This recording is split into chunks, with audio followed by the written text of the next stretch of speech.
Welcome to Whole Lot of Wolves, episode 19 of season 3. We're your hosts. I'm Joshua Buckley. I'm Paul LePage. Joining us again from New York, Mr. Alex Patakis. How's it going, Alex? Good. What's up, guys? Good to see you again. And as our little Whole Lot of Wolves pack expands, we have a new guest tonight, Mr. Chris Fischer, who is based in Florida. Chris, how's it going? What's going on, gentlemen, everybody out there? Yeah, I'm here in sunny South Florida right now. So thank goodness no snow for us. The white stuff that we see generally happens at the nightclubs down here closer to Miami. Man, it was 80 degrees here yesterday in Houston. Alex, what was it up there? We were in like the low 40s, I think. Jeez, it's not so bad. Mild winter. Mild winter. Well, Chris, everybody would like to get to know you a little bit. So kind of tell us a little bit about your background and how you became a Wolves fan. Sure. Grew up on the other side of Florida. We like to call it the West Coast of Clearwater, Florida.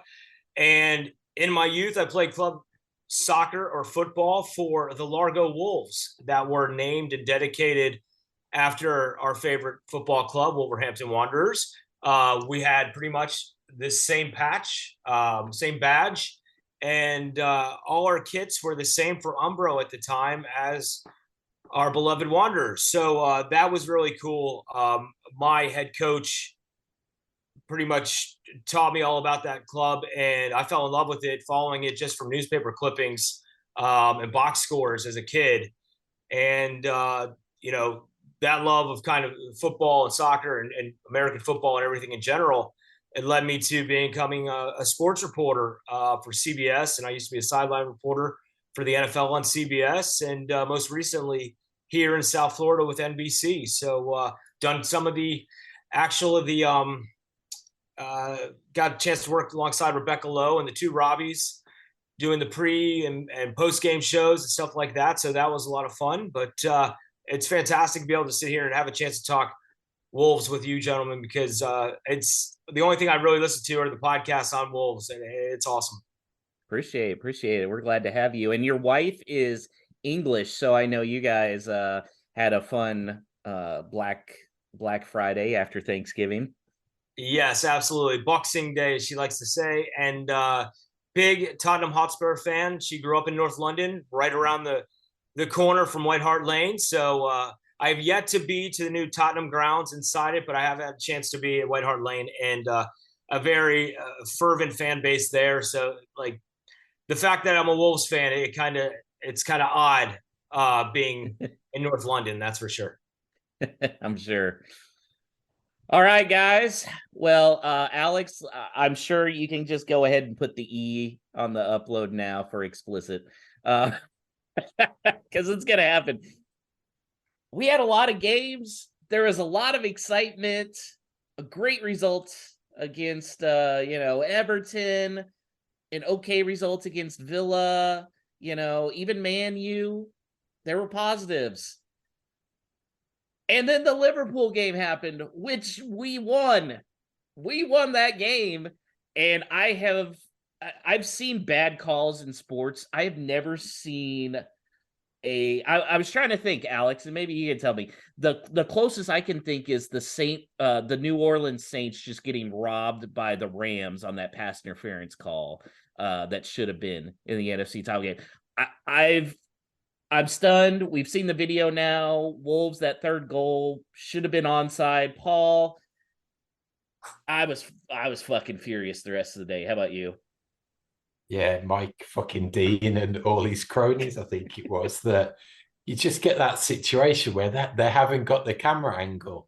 And then all of a sudden, either the next day or another broadcaster suddenly appears with it. It's just the consistency. And at least if you're going to bullshit people, get your story straight, or at least get your ducks lined up in a row, because it's what pisses me off just about this offside rule in general, that if that was offside and the linesman was really clear that it was, he should have given it straight away. And that's what really frustrates me about having the play out, that someone's going to get injured at one point, possibly, that an offside call is going to let to go carry on, and something's going to happen. It's going to take a player out, or like Saturday, it's going to rule a goal out.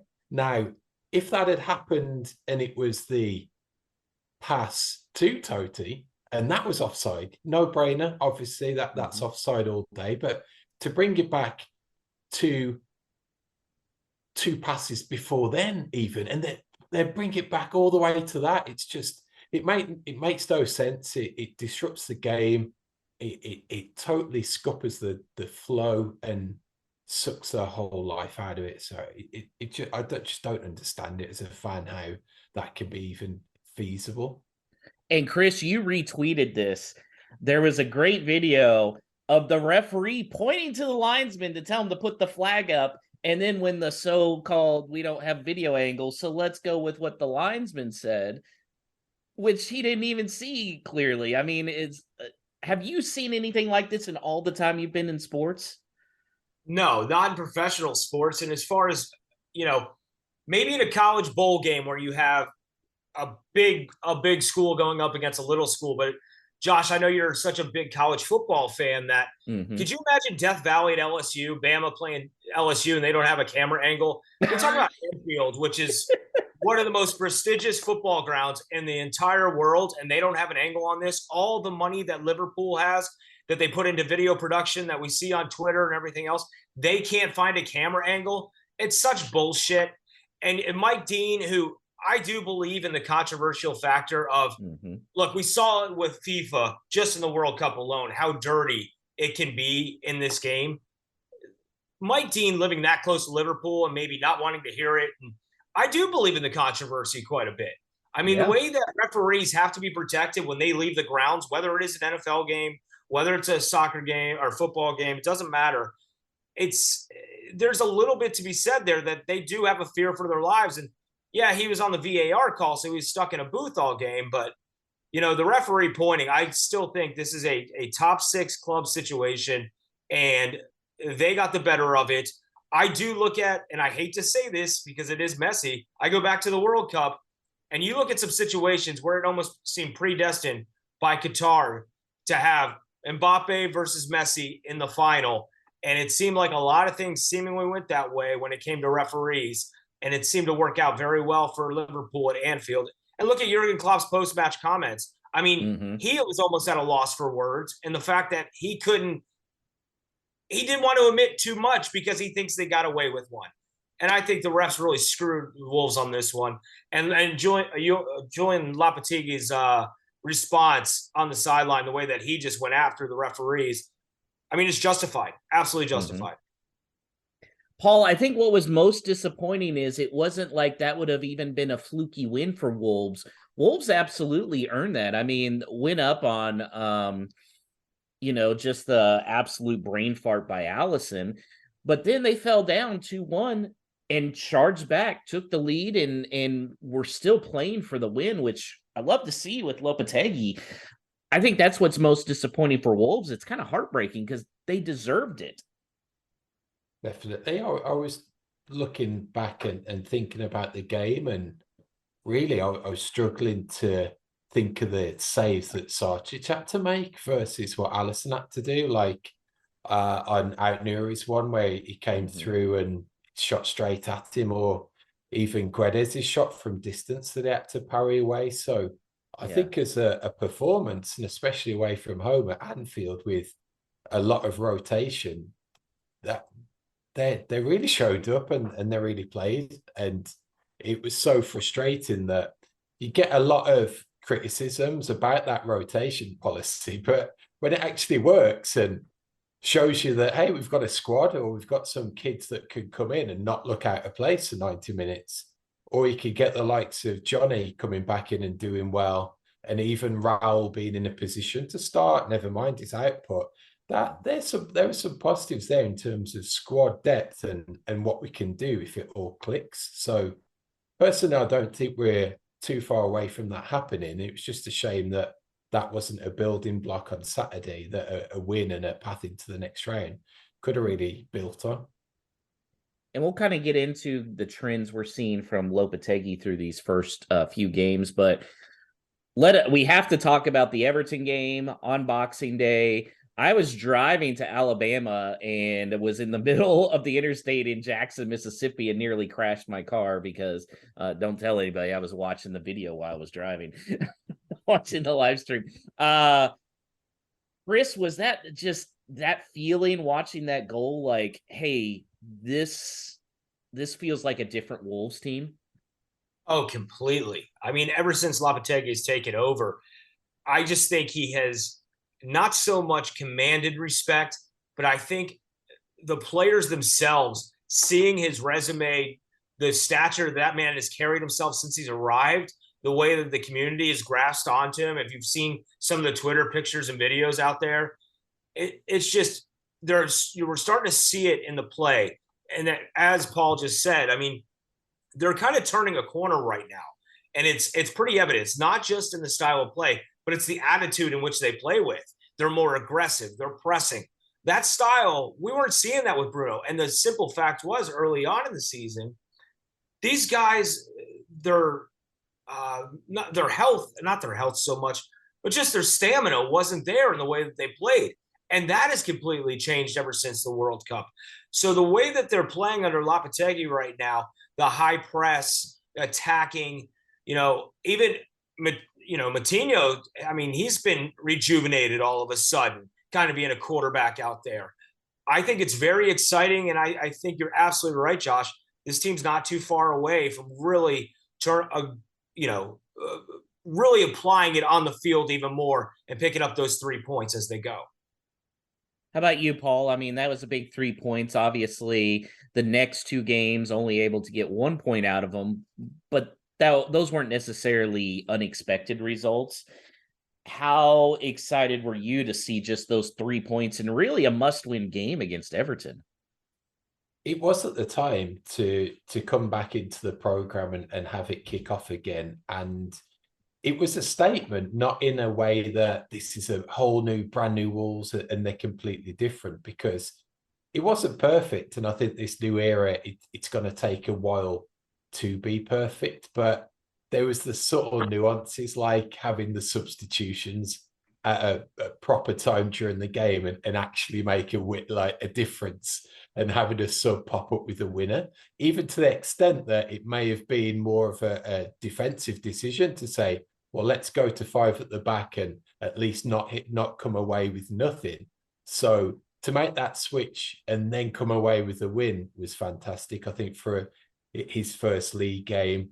The other 2, I think if you wrap up all 3 games, you'd have probably taken 4 points as par, I think, over the Christmas period. So as a body of work, I'm fairly satisfied. I thought at times, first half versus the Villa, we were fantastic. And my only negative out of that game, really, that first 45 minutes, is that we were really in the ascendancy. And if we could have turned it up just a notch or 2 more, or had those players at our disposal, if we'd have got another goal, they could have easily crumbled and we'd have gone on to win it. And they probably made the tactical change to see that in the second half, and that's what made them stronger. And unfortunately, we've not got that now yet to close a game like that out. But away from home versus a local rival, big game, big atmosphere, you're pretty pleased coming away from Villa Park and not losing. And Chris, I think there was some positives you could take even from the Manchester United game, even though they lost 1-0. I felt like you could at least see there was a plan in place. Yeah, absolutely. I mean, going back to Paul's point, the substitutions have been lacking for a while now with this club, and Lopetegui in 2 games has really utilized that rule put in place this year to be able to use the 5 substitutions, whether it's going to 5 at the back sometimes. They didn't come out their strongest, it felt like, at Man U, but at the same time to give up that Rashford goal, that was really dejecting and heartbreaking there. But I think they had their chances. Did the substitutions completely work at that time? No. But I do think it's also a learning process with a team, a new team, new coach, or new coach, new team situation. So Yeah, I like the fact that he's gambling, though. I like how Lopetegui's going in there and he's giving it everything he's got, and he's throwing the kitchen sink at it to see what fits, what works, who can handle the moment, because we've got a lot of young guys who are stepping in. Look at Joe Hodge and the way that he's playing. The kid they just signed the other day. Go ahead, help me out here. Ladisaka? Yeah. Lepikisa. All right, here we go. Yeah. Yeah. Sorry about that. But it's just, you look at these guys, and I know I'm going to get lambasted for saying that wrong, but still, you look at these. You can just join the club with me. I say them all wrong, so it's fine.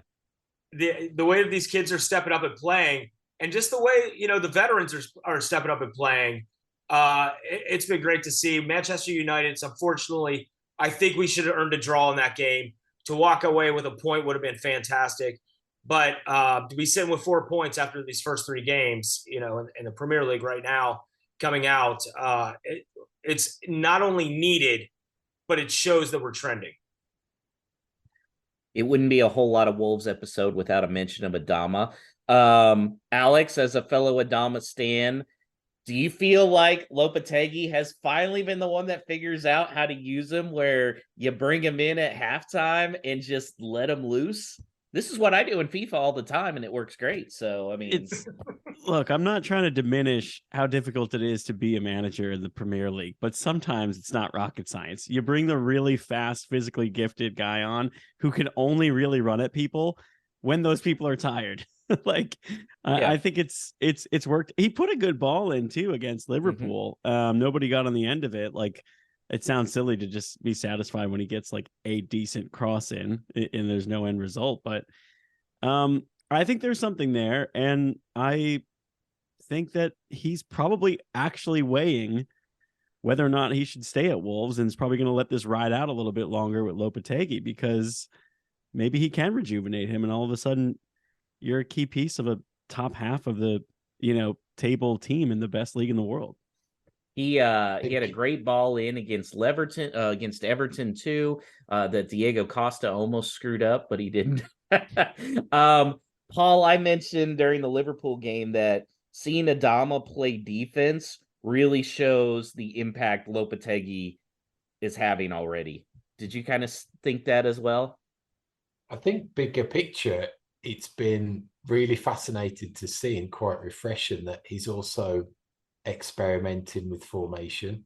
So to see it, what was a genuine 4-4-2, or at least a 4-4-1-1 with a number 10 and perhaps Guedes playing in his most natural position, that seemed like a breath of fresh air. So does that factor into what Alex mentioned about weighing it all up, and Adama's given more specific roles, that he's more of a right winger in the old school sense, that you go up and down that right hand side, that's your job, up and down your attack, but you're also going to come back and help your right back out, and you're going to dovetail with that right back being attacking at the same time. So it could be an opportunity to give him a new lease of life, both under a different coach and under a different ask of what his role is within the team. Chris, I think Josh, go ahead. Go ahead.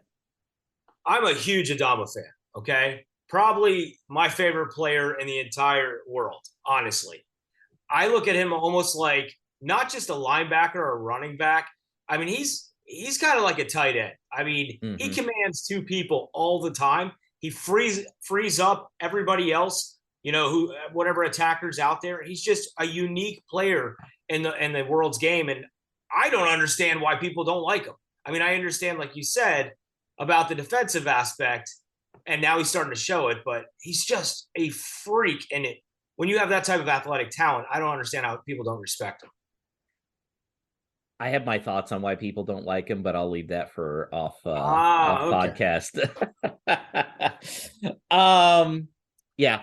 Another guy whose role I think we should be looking at as far as if it's changing is our boy Sideshow Bob, Brian Aitnery, who may be converting into a winger midfielder hybrid. Chris, do you like that idea? I love it. I mean, if you look at his speed, the way that he dribbles with the ball, at his feet, he's always been that attacking guy on the left side. And so obviously he's been supplanted by Hugo Bueno, but when he has been on the pitch, he has flashed. And especially in this 2 games ago, where he was able to carry the ball into the 18-yard box. He put a shot on at Anfield. No luck there. Maybe he has to get better eyes on the goal sometime. I don't know. A little more awareness as he gets closer to the box. But he's got such speed, such skill with the ball. I love that. And you guys have kind of alluded to this. It seems like when Sellers and She brought in some of these guys, whether it's Guedes, Nunez, they weren't being used in their natural position. Lopetegui has now said, you know what, screw you, Bruno's playbook. You guys are going to play where you're meant to play, and that's the way it is. And they have flourished already in being in those positions.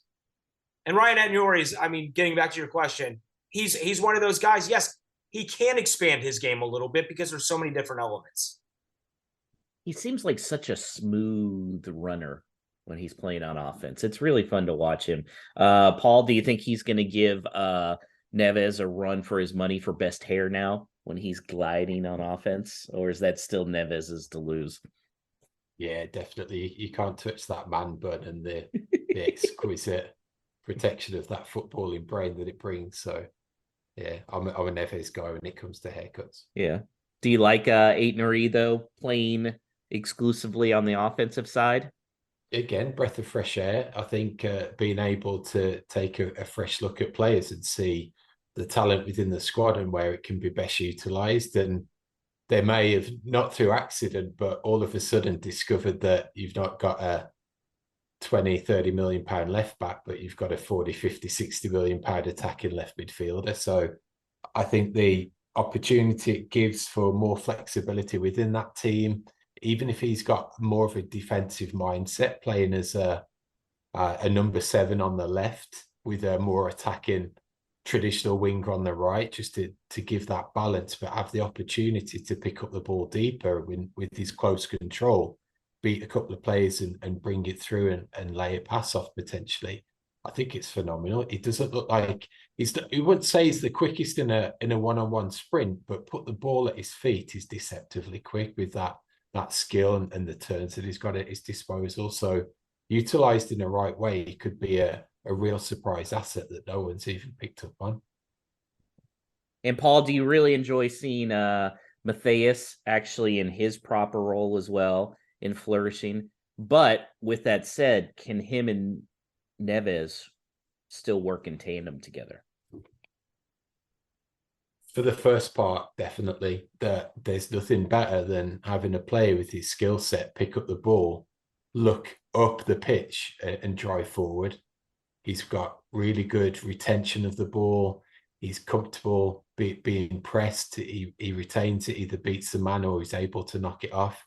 I think it works phenomenally, and it's just the type of midfielder that we've been looking out for, that he can break the lines, he can put a ball through, or he could go on himself.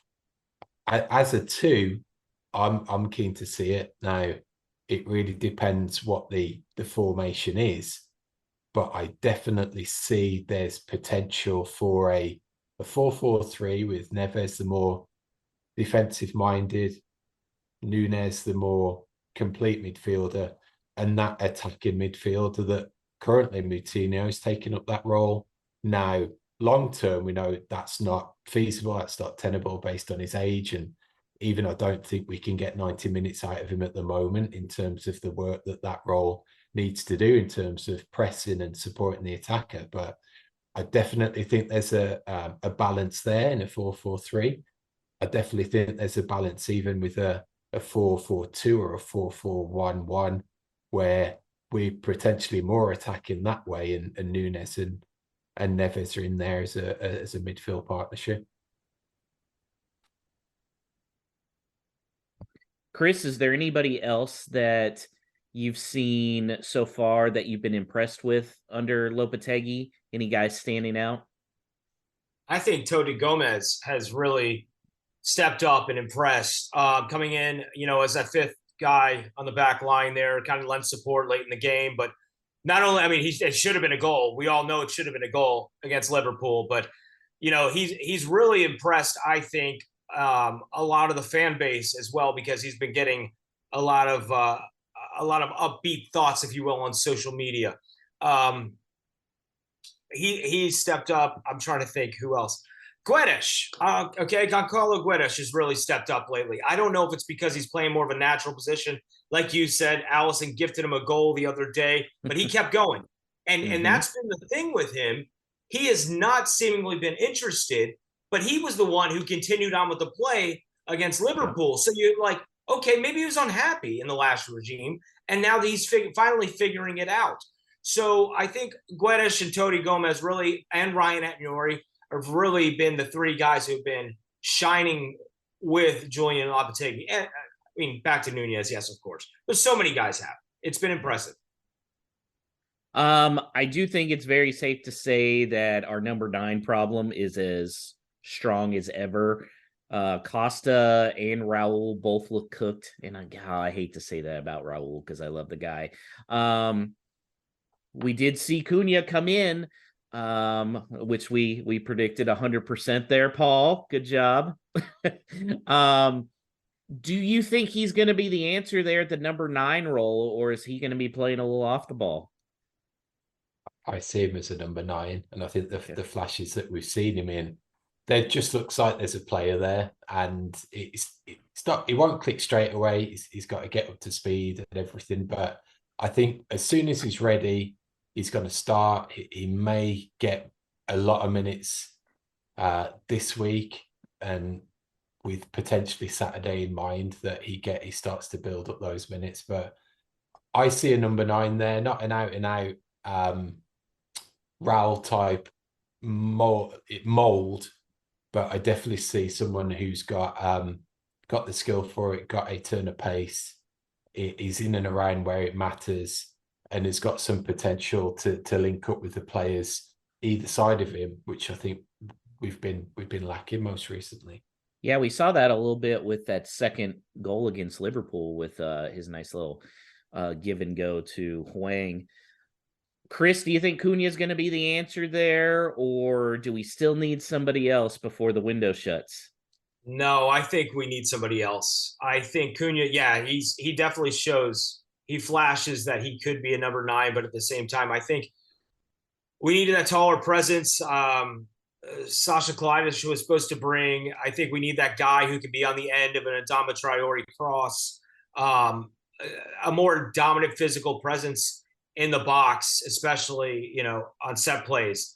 So we clearly don't have that right now. Diego Costa, he can be physical in the box, but he's just not getting a head on it as much as he should. I think they need to be in a market for a striker. From what I'm seeing on Twitter, they will be active. I know they said initially they were planning on having 3 signings in prior to New Year's, but that hasn't played out. So you got to hope at this point Matt Hobbs and Jeff Shee are trying to lure a number 9, because in my opinion, and Paul, with all due respect, I see Cunha just being simply being another accent piece, another attacker that we could potentially put on the field. But as far as an out and out dominant number 9, I don't know if he's the guy, and it may be just early. I don't know. Yeah, I wonder size-wise. That's why I'm curious to see how he's used there, just because he is built so differently than everybody else. So we're talking transfer window here. Day after Boxing Day, I've driven from Alabama. I go to bed early. I wake up exhausted still. And my phone has blown up with tweets and text messages. And I'm like, what in God's name is going on? And then I saw the report. Oh my God. Weston McKennie possibly to Wolves for Aitnery and some money. Obviously, Aitnery's kind of coming on now. Maybe not going to happen. But Alex, I got to ask you, what was your first thought when you saw that report? I just thought about you, honestly. My first thought was what you were doing, where, what your reaction was. And also how viable is this actually? It always seemed a little bit far-fetched, and it's cooled a little bit now, but I haven't seen him linked to a lot of other places recently either. So, and it seems like he's on his way out of Juventus at some point, one way or another. So there's still hope. I think the best part was not only did I have a lot of the American people texting me and tweeting me, I had the English guys doing it too.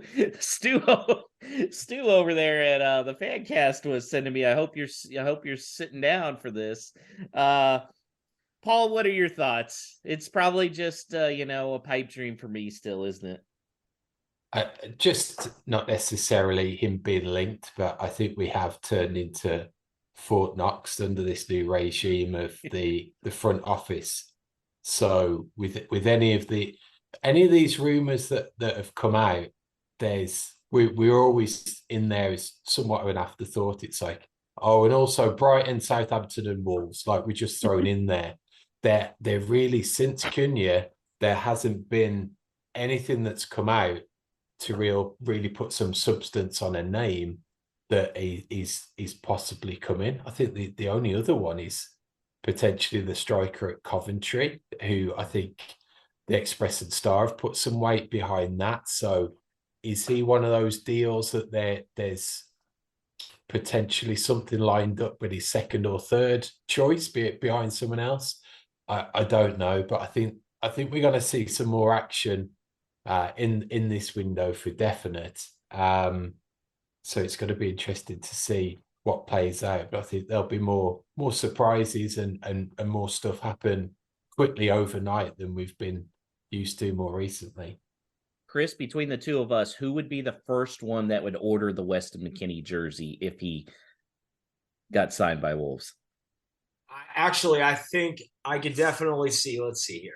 John, I think you would order Weston McKennie. Alex would go Ricardo Pepe. I think. Okay. That's just my call. Because if you guys remember, like maybe 2 days later, there was a Ricardo Pepe. You're like, whoa. Fosun's going big on the American market here. Pepe and Weston McKennie. You may have run home from Alabama. If that would have been a big situation there.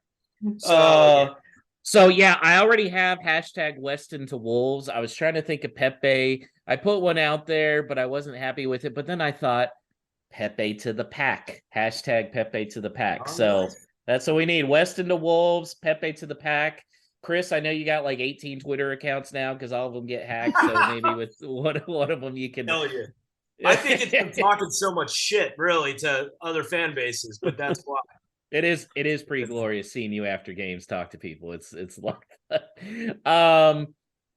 but the reason I don't want to discount Weston McKennie or another big name midfielder is the fact that it's sounding like Neves to Barcelona, probably going to be as close to a done deal as it can get. And then Nunes or Matthias to Liverpool also looks pretty good. Although I love the fact that it's like we're not making a single penny off of this little transfer to Liverpool. Like, no, go fuck yourself. So, Paul, do you think either of those guys are on Wolves roster come the start of the next Premier season? And if so, would you rather have a replacement midfielder come in now or wait until the summer window? I think I'd probably wait till the summer, in that you could still have that side built around Neves. And I think even on Saturday, it just shows that he's the fulcrum of this side, and a lot went through him and he was pretty much bossing that midfield. So I'd like to play our strongest stand as possible through the remainder of this season and see what happens in the summer. Chris, do you think both of those guys are gone? I tend to believe so. I think Ruben Neves has been one hell of a steward of the badge, the way that he's played since coming up from the championship and as a young guy. Matheus Nunes, I think he was definitely a short-term signing just to get him into the Premier League, get him tested, see what he can do. And now that they've moved him to a 10, seeing what he's capable of. A lot of tweets went out the fact that he was hugging Jurgen Klopp after the game. So I tend to believe that Mendes will move those guys on. And I will put this out there. I initially thought when Wolves were stooping around was Carlos Alvarez down with Argentina that he might be potential signing to be able for them to let go of Neves or Nunez during the summer window. So I think we'll inevitably end up signing somebody during the summertime, but it could be that slow burn again of where we're all sitting around until late July going, okay, what are we doing? Because they got to free up that cash in order to spend. You mentioned one of Alex's favorite rumored players, isn't that right, Alex? Yeah, I think he would be a great signing to just bring. Wolves don't really have a true 10 right now. Like they're plugging guys in there, but if they had, from what I read about him anyway, and what you see on YouTube, he seems like he could come in and still play with Neves and Mateus, which would be really great. Like, all due respect, like Joe Hodge and these guys coming in the lineup are great, but Wolves like are still kind of a 2.5 midfielder team with João Moutinho. I mean, he's putting in shifts, don't get me wrong, but they're not much deeper there than they were even coming into this season, now that Traore is a somewhat significant injury. You know who would have been a good solution? Enzo Fernandez. I knew Or he would have brought in 120 million pounds, just whatever. How has nobody lost a job over that? Well, I guess you could say. No, Matt Hobbs got promoted. He got promoted. That goes to show you how ass backwards the situation is. I feel like if a genie granted me a wish, and one of the wishes was I could ask Jeff Shee one question that he'd have to tell me the honest truth about, it would be, what the hell happened in the Enzo negotiations? And if it was just they didn't want to wait until his season was over, I'd smack him. It was so short-sighted. Hope we never do that again. Alex, you did mention Boubacar Traore out 1 to 2 months, which stinks because he's been really fun when he's been in there, bundle of energy. They brought up Nice midfielder Mario Lemina, who he was kind of talked about a few years ago when he was with Southampton. Kind of a diva, though, from what I gathered back then, especially considering he's not that great. Chris, is that somebody you'd be okay bringing in? I have to be honest, I haven't seen too much of him. I know I've read the rumors, but that doesn't strike me. A diva in that locker room doesn't strike me as something that would go over well. I think it would be policed pretty handedly by the likes of a Diego Costa, who at one point was a diva himself, if not is just an older graduated diva at this point. Ruben Neves probably wouldn't put up with it. And, I still think there's a little bit Connor Cody left in that locker room in Max Kilman. I think he's just waiting to develop that leadership role. So it just doesn't seem like the right fit. And not with what Lopetegui is trying to build right now, a sense of team. An individual player just doesn't strike me as a fit. I actually would say Nathan Collins is more of the Cody right now than Kilman, because I think he's a little more vocal. Paul, what do you think of the Lemina rumors? You like it? There could well be some mileage there as a squad filler, especially in the likes of Boubacar's injury, but I'm still an advocate for that more attacking midfielder, either as someone who can play a little deeper and run on and still complement a 3 in midfield, or someone who can play the 10 as a genuine role. I don't think we can be banking on Moutinho to be doing that week in, week out. Okay, so put you on the spot, Chris. How many signings before the end of January and what positions? I think we get 2 in. I think there is a premium on striker. I know, we've got a lot of B-rate guys right now at the striker position. Wang, Raul, Diego, and I don't even know if some of them are B-rate, to be honest with you at this point. But I think we're there, and on the back line, we go get some more support, hopefully at the right wing-back position. Nelson Semedo's either hit or miss. It's just the pendulum swings so much on him that it's crazy. I think they need more support there and a little more of a challenge in that position.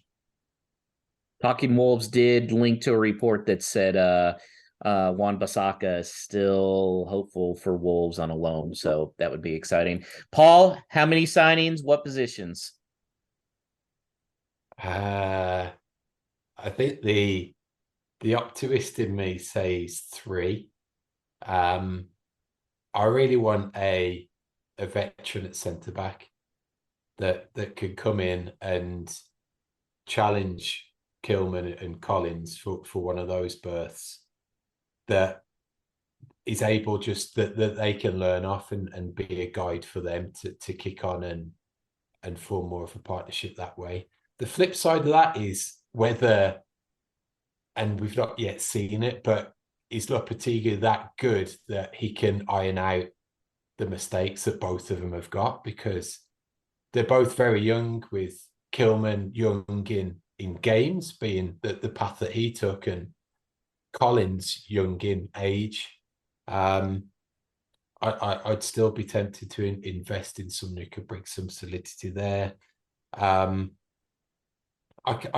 could see another striker coming in, but I don't see it as a necessary as the starter. So that's where I could possibly see someone coming in to more take up a place off the bench, who's more developmental. And by developmental, that could be from Gorkis from Coventry, that could come in and knows where the back of the net is, but they're willing to gamble on someone that can maybe do it in the Premier League without spending a bunch load of money, who in a few months will be happy with a roll off the bench to begin with. I would like my attacking midfielder, potentially a right back if we're lucky. That could be Wan-Bissaka, but I think a lot of the narrative that you hear, and especially in January, that other teams have got to find replacements first, I think that's probably the least likely, because I doubt Manchester United are going to gamble on letting him go, even if he is a reserve, predominantly now, without having someone that they can call upon, because he has been playing. So let's go for 3. 3. Alex? Yeah, I'm with Chris on the 2, and I think 1, I think we all agree, is going to be a defender of some sort. It just stinks that Wan-Bissaka is actually playing now, and it's actually because of injury, because otherwise I think he'd have a real urgency to get out of there. Mm-hmm. But now I feel like he's going to stay. So I'll go for a center back, someone with Premier League experience, which Lopetegui said he wants. And then, where there's smoke, there's fire. Like they're linked to a high volume of high upside attacking midfielders. So just give me one of them, whether it's Alcaraz from Argentina. I saw another rumor that, as a Greek American, also got me very excited. They were linked to the Greek Messi, Giannis Konstantelias. Bring him on. Like, screw it. Why not? Like, he's dominating the Greek Super League. He's 18 years old. Like, just someone with upside that when Moutinho's gone and Neves is inevitably gone, we feel like, okay, we have a midfielder that we can get excited about, who's going to, 3 years from now be rumored to all these big clubs for a big transfer fee. Like Enzo Fernandez. Yeah, that would be. Well, yeah, except that one happened a little quicker. I'm also going to say 3. I think right back something's going to happen, because I think Semedo might go, and I wouldn't be surprised if Wolves let him go, even if they take a loss on the investment. I do think center back, and I think midfielder as well. Now, Alex, I have said if Weston McKennie and Ricardo Pepe end up on Wolves by the end of January, I'm going to run through Molyneux with a full USA bodysuit. Are you going to join me? Yes, but my question is that before or after the kidney surgery? I don't advise you running out there in the cold post-surgery. I think you gotta get that one in. I gotta think about this. Yeah. I gotta think about this. So you owe the world a kidney. If McKennie I do owe the world Wolves. a kidney. Wow. I have been talking a lot about the kidney for Weston McKennie. So if it gets it done, it gets it done, right, guys? Save a life, get a McKennie. Here we go. The win-win. I think so. After going to all those Alabama games, how is your kidney doing? I don't know if they're going to want it. It's true. It's true. I drink a lot of whiskey too. Oh, there you go. They may go. That's okay. Nothing that a bathtub full of ice can't take care of, though.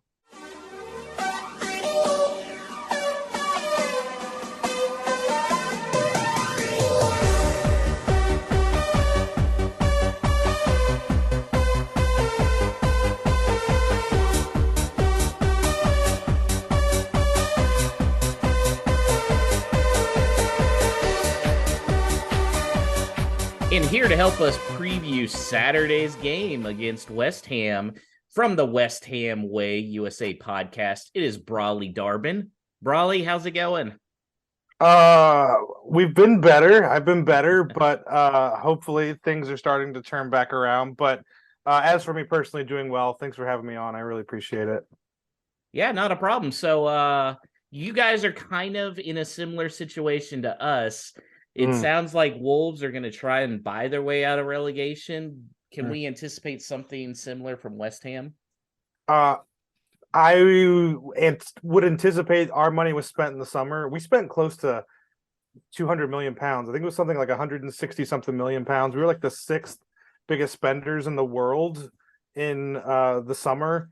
So I would anticipate we stay pretty much as is for January.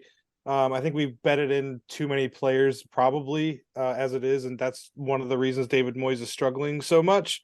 But I mean, maybe 1 or 2, and if I wouldn't be shocked if we had 2 loans in rather than buy anyone. So I don't see us using the transfer market as a way for us to get out of the position that we're in.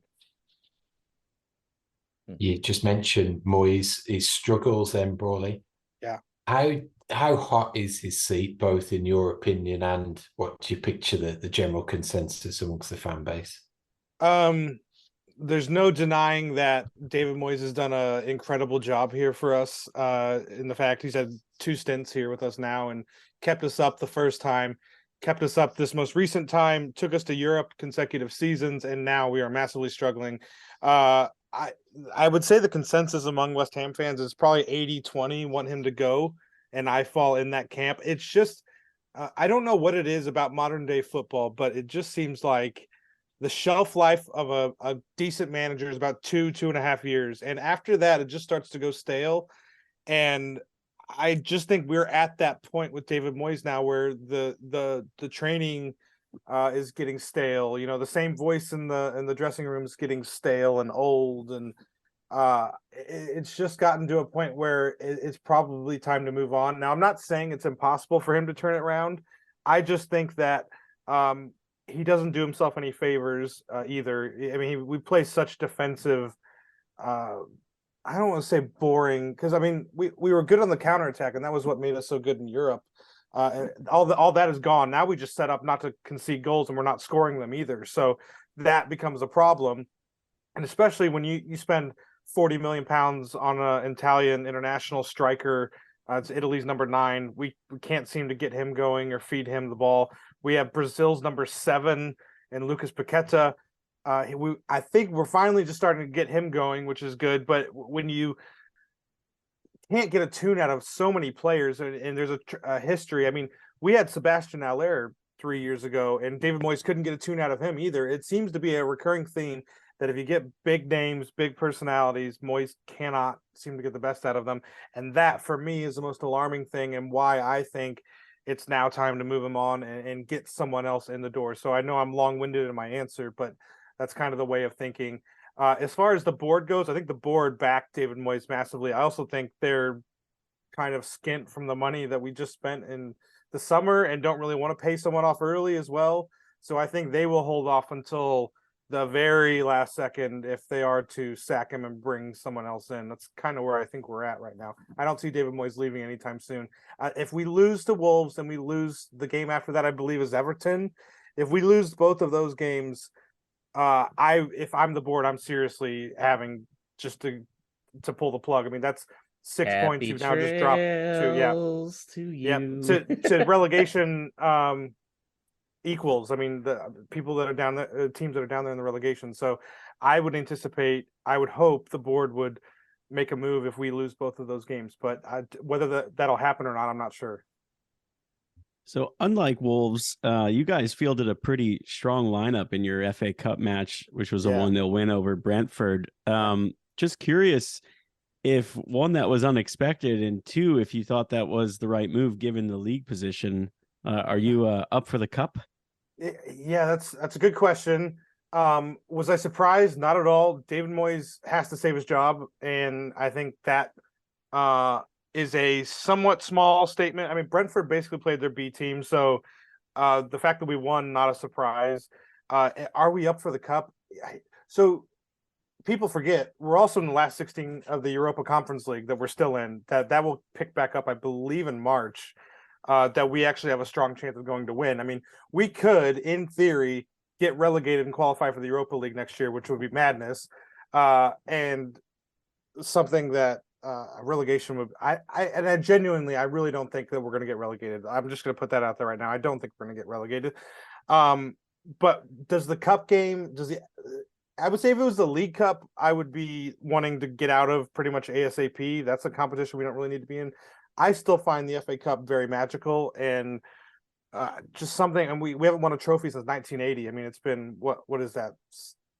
42 years now, 43 years. My math's terrible, but so would we be up for the cup still? Am I disappointed that we played a full strength squad? Not at all. I'm glad we did. I can't believe Said Benrahma didn't get the start against his former team. David Moyes seems to have an agenda against him, doesn't want to play him. He comes off the bench, scores an absolute screamer to win it. So I was happy for that. So, yeah, I'm glad we're still in the FA Cup. We got Derby away in the next round, which is a good draw for us. Derby, a team that we haven't seen probably since we were in the championship in 2011-12. So we'll be excited to go back there. They're flying in League One, so it won't be an easy one, but yeah, again, I'm long-winded in my answer, but I'm glad we're still in the cup. That's definitely I don't see that as a hindrance at all right now. But and hopefully, I truly believe winning breeds confidence. I mean, I think Wolves would have taken a big load of confidence off of their game against Liverpool, even if it was the B team or a bunch of changes. It sucks you got to replay. I was listening to the game and it sounded like it was very tight decision that allowed that ruled out your goal. I haven't seen it, but it seemed like you guys are probably pretty disappointed not to have won the game. I mean, I saw a robbery in plain sight, but that's near here or there. But so was it offside? I know we're not here. No, it was not offsides. was that the decision though? It was offside. Yes. Interesting. Yes. Yeah, I wanted Liverpool to crash out. I was rooting for you guys there. So. Interesting is a word. Yes. So back on to Saturday, Brawley. You mentioned about a defensive setup. What you're anticipating lineup-wise and that mindset travelling away from home in. What's an important and maybe close to a 6-point game at this stage? Yeah, very true. I think that we will set up 5 at the back, which is what David Moyes has been trying to do for quite some time. We should be getting Kurt Zuma back from injury, which is good for us. We just got Naif Aguerd back from injury, and he's a Moroccan international. He was playing every game for them in their miracle run up until the semifinal where he got injured. We got him back. So I anticipate us going 5 at the back. Again, pretty defensive. It's probably something similar to what you guys used to run back under who was your last manager? I'm blanking on the name. Or 2 managers ago now. Nuno. Oh yeah, Nuno Espirito Santo. Yes. Yeah. It's a very similar setup as to what he used to run that you guys were so dominant at. That's what I anticipate, getting players down the wing and trying to lump in crosses. The problem with us this year is we are lumping in these crosses to absolutely no one. It's just our crossing has been so shit. And our set plays, which we used to be so good at, have been terrible. But that's kind of the way I think we're going to sit off you. I think we're going to let you guys try to come on to us and potentially hit you on the break. But am I confident in that? Not at all. But that's kind of the way I think we're going to go. Hopefully, I think Scamacca will be back from injury to start up front. So hopefully we don't have to see Michael Antonio, who's been struggling. And, I just it's kind of boring football right now for us. And I know we need result, and that's really what matters at the end of the day. I'm not sure how Wolves do when teams sit off of them. We struggle massively. We can't break teams down when they sit off of us. So I'm hoping that you guys will play a little bit of open football and be a little susceptible on the counter attack. That's the only way I really see us winning, if I'm honest. But so yeah, to say I'm not confident going into this game would be an understatement. It's just a game that I think we have to get something out of, and again, I'm not very confident on that right now.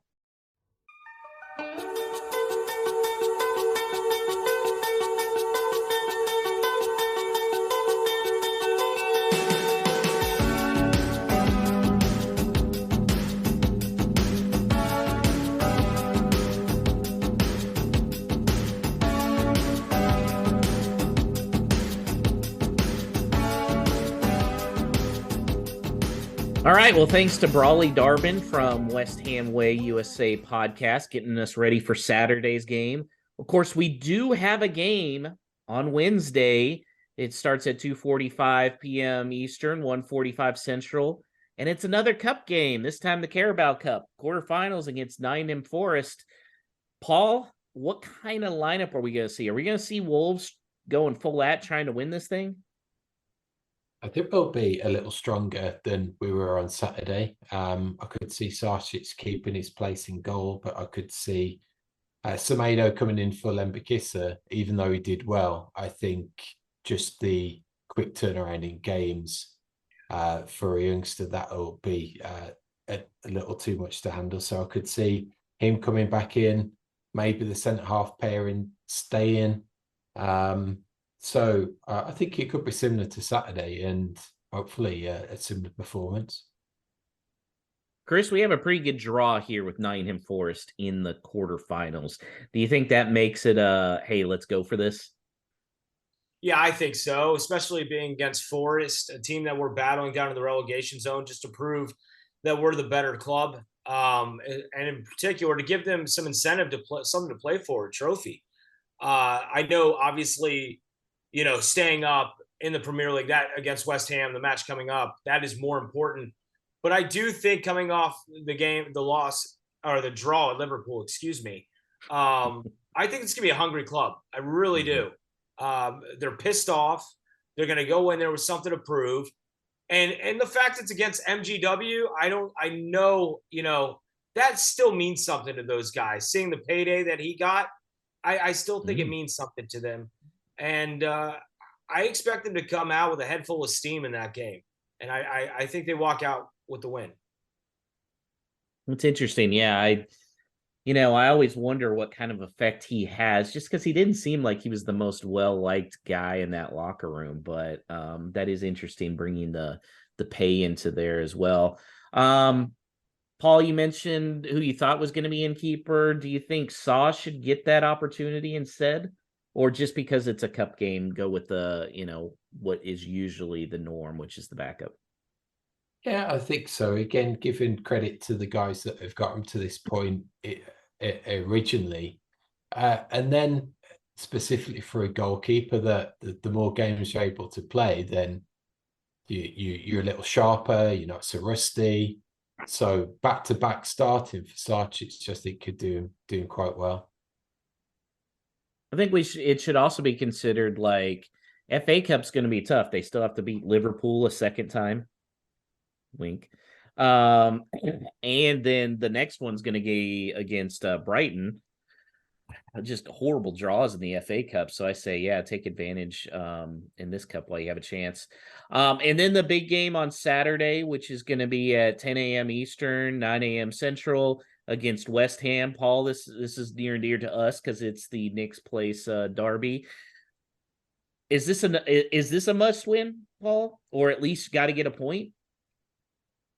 It's a not lose, and I'd really like it to be a must win, because I just feel that if we can win on Wednesday and win on Saturday, that will be the turn in the road that this Lopetegui team has been looking for, that it's been gradual up to this point. I genuinely think that if that happens, if we get the progress in the cup and then we get the win on we get the win on Saturday, that's a real forward momentum to kick out of the bottom places. The next thing is the games that are coming up as well, and it would be nice to go into those bigger teams who are at the top of the league with somewhat of a cushion in terms of points, and especially points that you've not only won, but you've stopped a rival who's in the similar spot from getting. That could be crucial. Chris, what are your thoughts? Would you be disappointed if it's only a draw? No, not necessarily. I mean, West Ham is 1 point ahead of us currently in the standings, right? I would love to see 3 points. I know they're going to come out playing for their head coach. David Moyes' job's always been rumored to be on the line over the last couple of weeks. So you have to wonder if they have the heart to play for him first and foremost on their side. But like I was suggesting earlier, we're trending so well. It is a lot of games in a short period of time. But I think these guys are ready for this, and they know what they have to do and the task that's ahead of them. And that is, I believe, a monumental 3 points, not only for their psyche, but in the standings. And when you look at it that way, it's if you walk away with anything less than that, yeah, it's dejecting, not only for supporters, but for the team especially. If Wolves get 3 points on Saturday, Chris, scale of 1 to 10, what's your confidence level on Wolves avoiding relegation this year? 1 to 10. I would say a strong 7. Okay. I think that's how important that game is to them. I'm not going to say it was as important as Everton. I would have put that at like a 9.8. But yeah, I think that's a very strong indication. West Ham's been a team that's been trending down. We've been trending up lately. So it's just a middle of the road situation there. But I really believe it's almost as big as Everton, but it's definitely a proving ground if they're willing to take that next step to crawl out of the basement here. How about you, Paul? 1 to 10 on the scale. I think if we win on Saturday, that's like an 8 out of 10 reassurance that we're not going to be relegated. Yeah, I think that's about right. Big lineup question here. I think Diego Costa still hurt, so he might not play. Maybe he's making more eggs at home and posting them on Snapchat. I don't know what the deal is there. So one or both of these games, does Cunha start? Just one or both? Paul? I say both. I say give him 60 minutes on Wednesday, see how far he's able to go into the game, and then use that as a baseline to see what you can get out of him on Saturday. I think he wouldn't have signed at this stage in the season for potentially the amount of money that he's going to cost us if he wasn't going to come in and make an immediate difference. So I think the sooner they get him up to speed, both in terms of integrating within the team and the minutes that he can get under his belt, the better. Chris, what do you think? I mean, I would love to see number 9 get a start, but I don't think it's going to happen. Boy, Raul's really been not in Lopetegui's favor, but I would like to see Cunha start both games. I do agree with Paul. I think he needs to log some substantial minutes and then maybe get some relief from off the bench.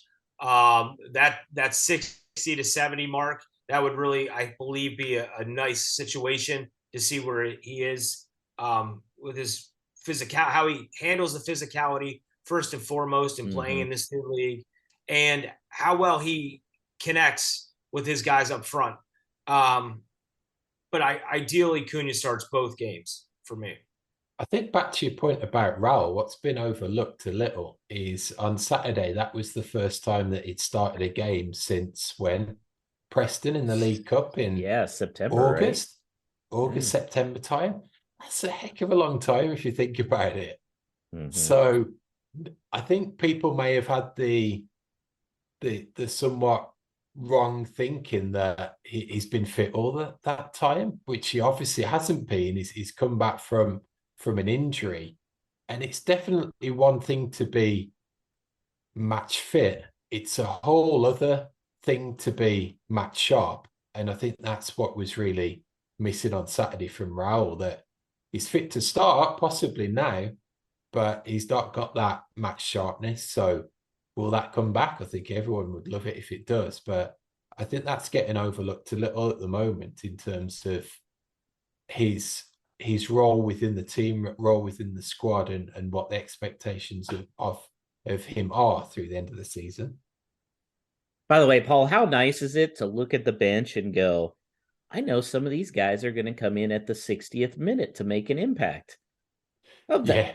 It's a mind-blowing concept, really. Just only every other team in the Premier League has adopted that before Wolves. I feel there's just such a breath of fresh air under Lopetegui. Just watching him on the sidelines, looking at how he's adjusting and everything. He's not going to make every sub right, every formation, but man, he's throwing a lot out there, which I like to see. All right, so we're going to go to predictions. Much like Wolves, Paul is trying to get himself out of relegation and has gone on a nice little streak. The last 4 games, you've got 7 points, Paul. So you have jumped up now. Our guest spot is still in the first spot with 19. Alex, unfortunately, was out for 4 games. So he didn't get any points. He's in third with 15. I've got 17. But Paul, you're up to 13 points. So you are only 6 off of the guest spot, which is the top. So we're going to have the 2 games here. We're going to have the first one, which is Nottingham Forest. Chris, I'll let you start off since you're the guest. Thank you for that. I'm going to go 2-1 Wolves. I think Cunha gets a goal. And let's see. Who else is going to be a contributor here? Let's go with the Wanger. Why not? He's got the positive vibes going right now. He's got a little bit of luck on his side. Maybe it opens the floodgates for him. We'll go with Wang. I like it. Alex? I also see multiple goals from Wolves. If we're playing our starters, I could get a clean sheet. I'll go 2-0 just to be a little different. And I think maybe 8 Nori finally nets one, coming off that left side. He or Bueno, I think, one of the two, because they both like to get forward. They're both getting shots in. I'm loving what I'm seeing from them. Paul? I'm going to add some enhanced excitement into it. I'm going to say that the game itself is going to be a 2-2 draw, but Wolves are going to progress with a victory on penalties. Wolves penalty. You said that against Leeds too, that exact prediction. Okay. What am I going to say? I'm still not confident in the new keeper, the backup keeper. So I'm going to say, but I am confident in Wolves coming out pissed, like Chris said. 3-1 Wolves. Wow. 3-1 Wolves. Yep. All right. You're so used to seeing the Bama scores. That's why running up the score on people, you think it's going to happen. I like it. Look, I'm not going to lie. That Kansas State Bama game was quite fruitful for me on the 31st. I took that spread as high as I could, and I still got it. Nice. Okay, Chris, West Ham, what do you got? Oh, that's a toughie. Like we were talking about earlier, it's such a big game when it comes to relegation for both clubs. I think that one's going to be a tough one. I think at this point, where the fitness level has been, this has been a tough run of games. The bench is not that deep. I think it'll end in a 1-1 draw. I'm going to give us a draw on that one, but I think it's going to be a hard-fought draw. Okay, Alex? I'm going to say the same. I hope this doesn't become a trend under Lopetegui, but one thing that I think is kind of interesting is I feel like Wolves' best performances are on the road. They have not really been great and convincing at Molineux, so I think it could be like a 1-1, but instead of at Villa where it felt like one they should get, they go down and they get a late goal, and we feel good about the point coming out of it, I hope. Okay. Paul? I was a little bit put off when Brawley was saying about a West Ham team that could show up and act ultra defensive, and the ability that we've got to break them down. So it's funny. I think the status of Podence is going to be crucial come Saturday, and where he fits in if he is available to come back in. That's why I'm pushing myself that we have Cunha start and be the main man.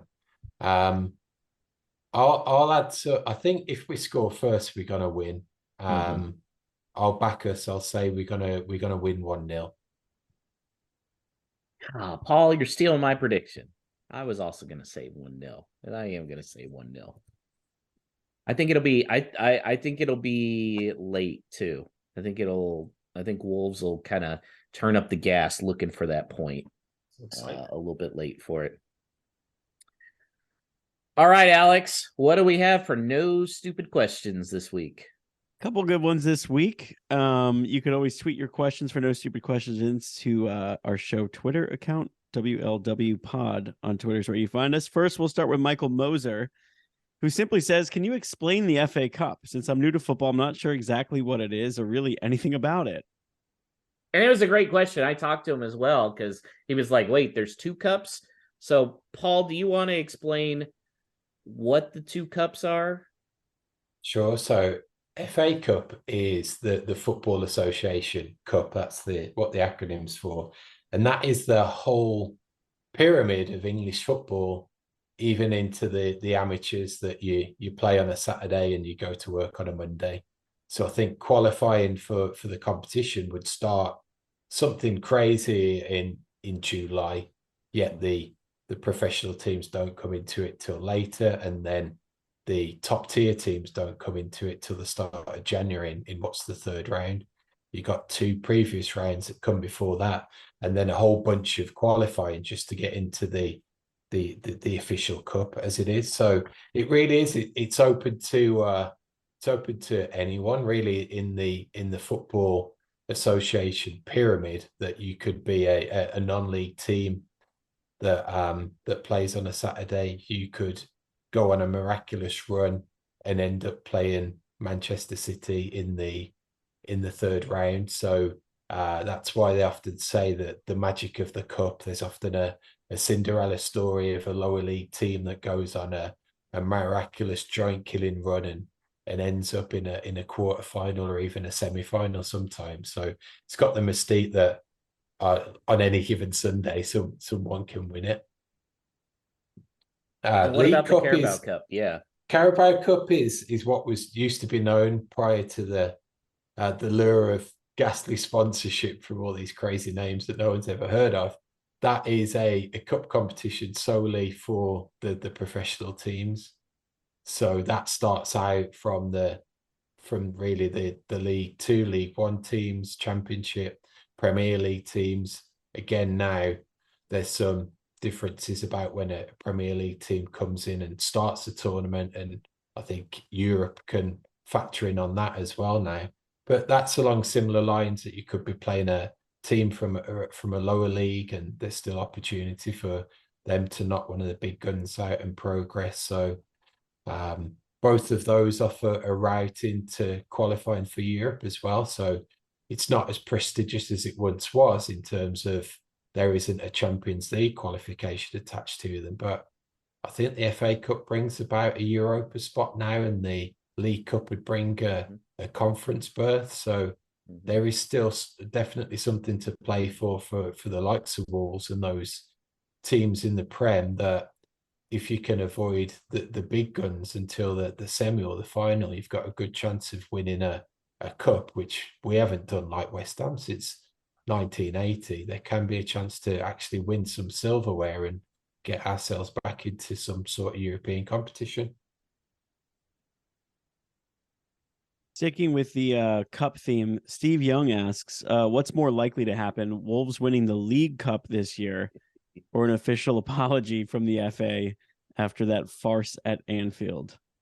You want to start that, Chris? Is this the Steve Young that finally got his monkey off his back winning a Super Bowl? Sadly, no. Okay.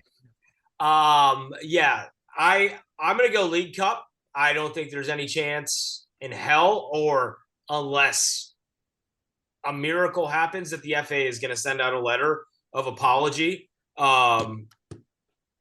And probably in hell, one day will be the man who was in charge of VAR that day, Mike Dean. So, he finally gets to wear red, and that's a good thing because, he's a Liverpool fan. So, yeah, I think a chance in the League Cup, the way Lopetegui's got him going, I think there's a better chance of that situation. Could be wrong. Paul? Yeah, I think it's got to be League Cup. Even the likes of Man City still in the tournament, I think we've got a much better chance there than getting favour from anyone else.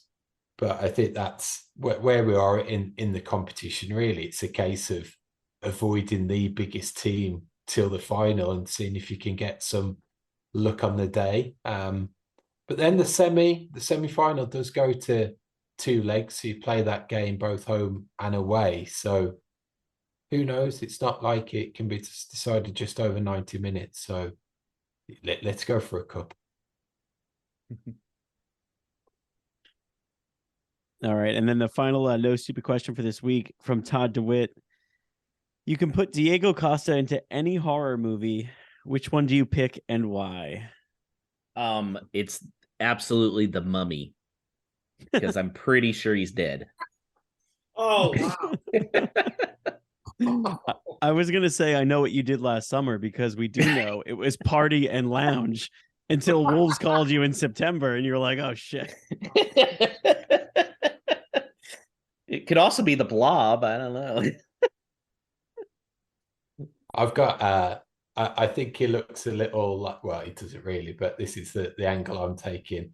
He's got a hint of a younger Jeff Goldblum to him. So I'm going to say The Fly, that he's getting on in age and his body parts are falling off. So, Oh, man. My wife is still disgusted by Jeff Goldblum to this day because of that movie. Any movie he's in, she just is like freaked out by it. She can't do it. that was the first R movie that I saw as like a kid. I was like less than 10, and it absolutely scared the living shit out of me. So I've yet to watch it again since then.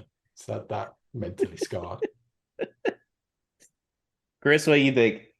I'm going to go with Saw, because years ago you saw him be good, and now he's not. So that would be my horror flick. I've got to say, where does Todd come up with these questions? They are always so fantastic. I love them. Love them. Nothing beats the hide and seek one, though. I still think that's my favorite that he gave us. Truly in the spirit of no stupid questions. So keep them coming each week. Again, submit them on Twitter. WLW Pod is the Twitter handle, or you could email them. hello@wholelotofwolves.com is where you get us there. All right, as we wrap it up here, Chris, how can people get a hold of you online? I should probably know this. That's as well. a great question, because who knows? I might have a new Twitter handle by tomorrow with all the hacking going on here. My current one is Chris_Fischer, but I do have a previous one at Chris Fischer 07 that I should be reacquiring very soon. That one's a little easier to find with a blue check mark. Actually, the blue check mark rules have all changed nowadays. So who knows if that's still there? We'll find out. It should be fun. It's kind of like the whole Diego Costa thing. Who's going to show up? We don't know. But I do have Twitter in many forms. And now that I'm getting to talk to you in person here, Paul, we have to say go Astros, right? You guys do see, wait, here we go. Let's just take you on a tour around the room here. Hold on. I am wearing my Wolves dedicated hat, but I will close out with his Phillies batting helmet. Yeah. I saw a Mike Schmidt jersey back there. Oh, yeah, got the Schmidt jersey back there too. Yes. Yep. Nice. I've got props for days in here, unfortunately. On to this week's games. If you're a local listener in Houston, we've got back-to-back watch parties both on Wednesday and Saturday. Our bar, Nick's Place, that's going to be opening early for us on Saturday morning. Alex of New York Wolves got anything scheduled? Yep. You can always find us at McHale's. It's on 51st Street in Midtown. We'll have a watch party there, 10 a.m. Eastern kickoff. If you're near the tri-state area, make it into the city. Come on by. It's always a good time. You'll find us in the back with a New York Wolves flag, sound cranking. We'll be ready. And we will be back same time, same place next week. These games come thick and fast with the Liverpool replay on Tuesday, January 17th, and then a trip to the Etihad for Man City the following Sunday. So in the meantime, up the mighty Wolves.